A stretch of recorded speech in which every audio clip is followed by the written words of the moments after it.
नमस्कार.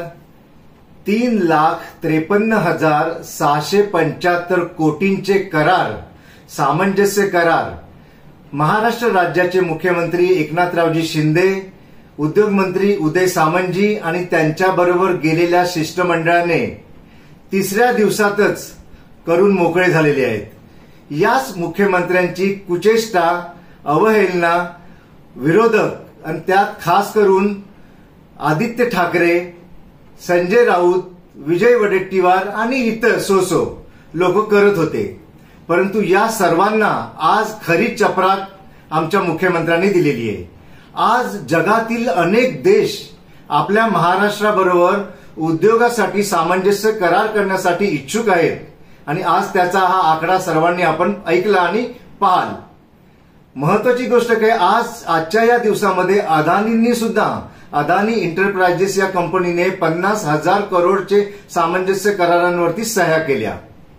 आता त्याच्यामध्ये डेटा सेंटर्स उभारली जाणार आहेत. मुंबई, नवी मुंबई, पुणे या इथेही डेटा सेंटर्स उभारली जातील. 2 लाखपेक्षा जास्त युवकांना याच्यामधून रोजगार उपलब्ध होणार आहे.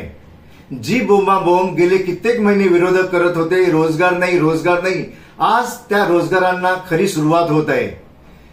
दावोसमध्ये जी काही मेहनत मुख्यमंत्री, उद्योगमंत्री आणि संपूर्ण टीम घेत आहे त्या सर्वांना माझा सलाम.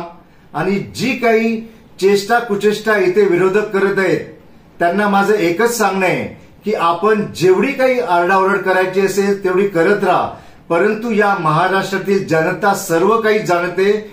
हा आमचा जो काही मुख्यमंत्री आहे सर्वांच्या मनामध्ये त्याने घर करून ठेवलेलं आहे आणि हे मुख्यमंत्री दिवस रात्र मेहनत करतायत.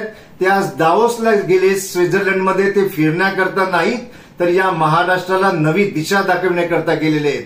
आणि दुसरी एक आनंदाची गोष्ट मी सांगेन तुम्हाला की एस कॅपिटल नावाची एक मोठी कंपनी स्वित्झर्लंडमध्ये दावोसमध्ये आलेली, त्यांनी सर्वांसमक्ष जाहीर केले की पंतप्रधान नरेंद्र मोदीजी यांच्या हातामध्ये भारत सुरक्षित आहे आणि 2025 मध्ये 2025च्या एंडिंग पर्यंत भारत हा जगातील तिसरी महासत्ता बनेल. याची गोष्ट ऐकून मला खरोखर आनंद झालाय.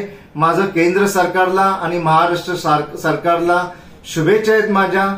जय हिंद, जय महाराष्ट्र.